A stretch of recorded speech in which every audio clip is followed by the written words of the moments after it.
savoir, c'est quoi votre analyse sur les combats menés par Lumumba, à part politique Inaye et Zalakini?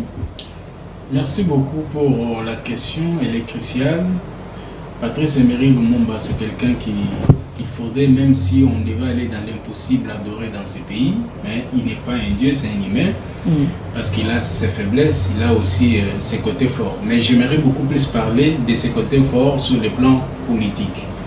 Et c'est quelqu'un qui a incarné l'idéologie du nationalisme, comme on l'aurait dit, cette idéologie qui nous disait que non, il faudrait mettre d'abord les intérêts du peuple, du pays, au-dessus de nos propres intérêts.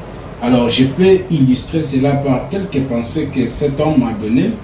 Donc, la première pensée qui disait que c'est la lutte libère. Donc, sans la lutte, on ne peut pas être libéré. Et une autre pensée que cet homme disait que la main qui donne, c'est celle qui dirige, par opposition à la Belgique, qui s'est comporté comme étant un pays qui vient aider la République.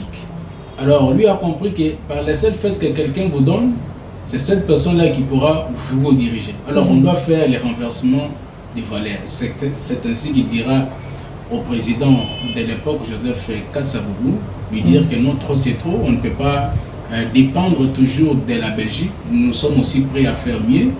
Et aussi, il est le père de l'indépendance, bien qu'il n'est pas le premier, parce que le premier, je l'aurais dit, je pense, dans l'une de vos émissions, c'était le prophète Simon Kimbangu, le tout premier à réclamer l'indépendance de la République. Alors, lui est venu acheminer le combat, parce que nous l'avons toujours dit que la démocratie, c'est un processus, c'est un combat qui ne prend jamais fin, mais on peut le continuer. Alors, il est aujourd'hui